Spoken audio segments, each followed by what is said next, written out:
అరికల బియ్యము, సామలు బియ్యము, కొర్రలు బియ్యము, అండు కొర్రలు బియ్యము, వరి బియ్యము, గోధుమల బియ్యము అనము, రాగుల బియ్యము అనము, సజ్జల బియ్యం కాదు. ఎందుకంటే దానిపైన కవచం లేదు. అలాగే నీరుగా వాడదగిన ధాన్యాల్ని బియ్యము అనము. అలాంటి దాన్ని అన్నం అంటారు.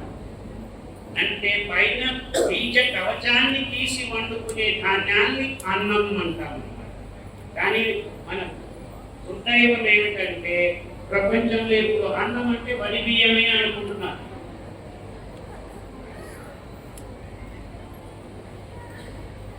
అన్నం పరబ్రహ్మ స్వరూపం అంటే మీరు వరి బియ్యమే తినాలి అని ఈ శ్లోకాన్ని చెప్తున్నారు. అన్నం అంటే ఇది అరికల అన్నము హిమాలయకు ఆ కొండ ప్రాంతాల్లో కోట్ల సంవత్సరాల నుంచి తినుకుంటూ వస్తున్నాను. ఇన్ఫాక్ట్ దాని పేరే ఆది బీజం. కషాయం కిరణాలు పడినప్పుడు అది మొలకెత్తుకుని ఇప్పటికీ అంతే. ఆర్క అంటే ఆది బీజం. కోడో చావాలంటారు, కోడో మిలెట్, హిమాలయన్ మిలెట్ అంటారు. దాన్ని బూదలు వార్నియాడ్ మిలెట్ అంటారు. అంటే పెద్దగా విస్తరించిన యార్డ్స్ లో జర్మనీ మరియు ఇటలీ అక్కడంతాను ఎక్కడంటే అక్కడ పెంచేవాళ్ళు బార్నియాడ్ మిలెట్, బూదలు. ఫాక్స్టైల్ మిలెట్, ఇటాలియన్ మిలెట్ అంటారు. మన కొర్రలు ఇటలీ కొండ చర్యల్లో కొండ ప్రాంతాల్లో యథేచ్ఛగా పెరుగుతున్న ఈ C4 గ్రాస్ ని ఇటాలియన్ మిలెట్ అంటారు. అండుకొర్రలు బ్రౌన్ టాప్ మిలెట్, అది ధాన్యము బొంగరంలాగా ఉంటుంది. దానిపైన బీజ కవచము బ్రౌన్ కలర్ లో ఉంటుంది. లోపల ఆ కవచాన్ని తీసేస్తే అండుకొర్రలు అద్భుతమైన ఆకుపచ్చ ఛాయను కలిగి ఉంటాయి. ఇది 12.5% నాన్ పీచు పదార్థం. ఈ పీచు పదార్థం ఎందుకు తయారైంది అంటే ధాన్యం కట్టేటప్పుడు C4 ఫోటోసింథసిస్ వల్ల నీరు లేకుండానే ఆక్సాలోఅసిటిక్ యాసిడ్ అనే ఒక పదార్థం నుంచి మొదలయ్యి గ్లూకోజ్ తయారవుతుంది. ఆ కారణానికి పీచు పదార్థాన్ని జోడు చేసుకుంటూ వెళ్తుందన్నమాట. వెరస్ వరి బియ్యంలో నీరు కడితే గ్లూకోజ్ అదంతకనే కట్టుకొని పోవడం వల్ల దిగుబడి ఎక్కువ. ఈ కారణానికే గోధుమలు, బియ్యము, ఈ కార్పొరేట్ వ్యవస్థ ఈ యుద్ధ భూమిలో తయారైన ఎరువును వాడటం మొదలుపెట్టి గ్రీన్ రెవల్యూషన్ అనే పేరుతో ఆహారాన్ని తమ చేతుల్లోకి కబ్జా చేసుకున్నారు. ఇది జరిగిన చరిత్ర, ఆహార చరిత్ర మొత్తం ప్రపంచమంతా. ఇన్ఫాక్ట్ సామలు, ఫోనీ మిలెట్, లిటిల్ మిలెట్, ఇంకా 200 రకాల నిజమైన సిరి ఆరోగ్యమే. ఆ అద్భుతమైన ఆరోగ్యాన్ని అందజేసే ఈ ధాన్యాన్ని మనం రుణధాన్యం అని పిలుస్తున్నాం. మనంత మూర్ఖులు ఇంకోరు లేరు.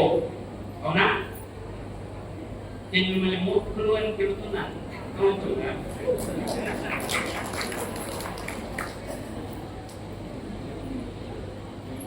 సిరిధాన్యం అని పేరు పెట్టారు. పెట్టింది నేనే.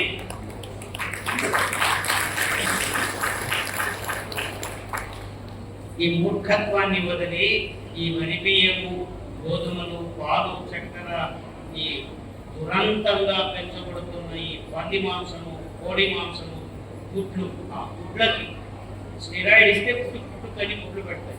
సండే మండే కావో అండే అని క్రికెట్ వాళ్ళు వస్తే మీరు రోడ్ల మీద పడి గుడ్లు తినడం మొదలు పెట్టారు.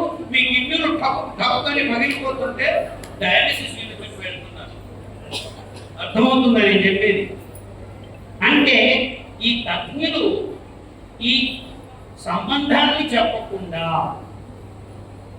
వ్యవసాయాన్ని, ఆహారాన్ని కమాడిటీ చేసి డబ్బులు సంపాదించేది అని ఇప్పటికీ మీ తలలో మీకు వస్తున్నారు.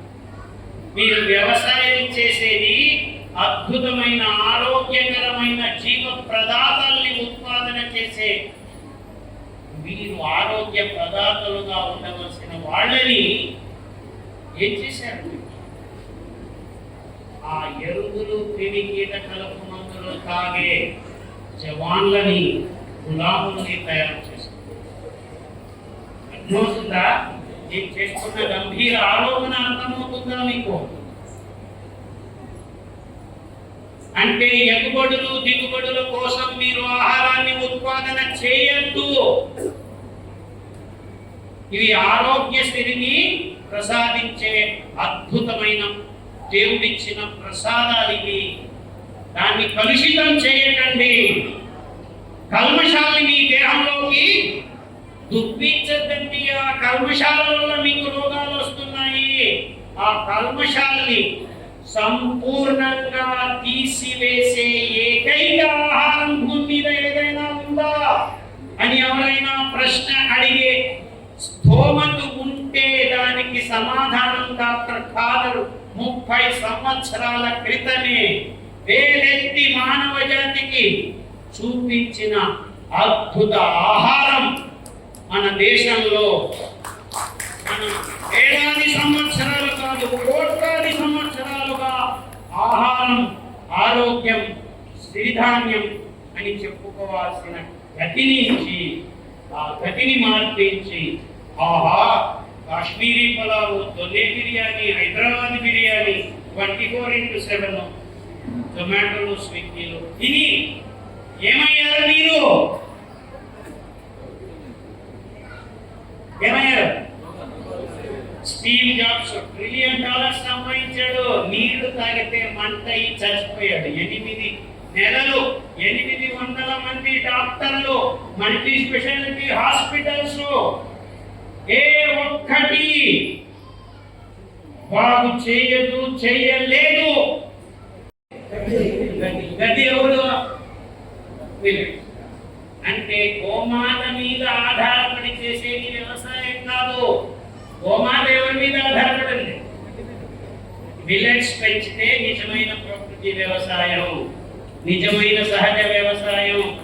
రెండవ లేయర్ మీ ఆవులో. ఇప్పుడు మీరు పెంచే ఆవులంతా తినే గడ్డి జెనెటికలీ మోడిఫైడ్. దాని నుంచి వచ్చే ఉచ్చలు మీరు నోట్లో వేసుకుంటే మీకు రోగాలు గ్యారంటీ. ఆ ఆవులకి అండుకొర్రలు, కొర్రలు, ఆ గడ్డి ఉచ్చల్ని తినిపించండి. అప్పుడు దాని నుంచి వచ్చే ఉచ్చలు తీసుకుంటే మీకు రోగము దూరం అవుతుంది. కానీ ఇప్పుడు మీరు వాడే ఐఈఎఫ్ ఆవుల ఉచ్చలు తీసుకుంటే మీరు ఐసీయూకి పోవడం గ్యారంటీ.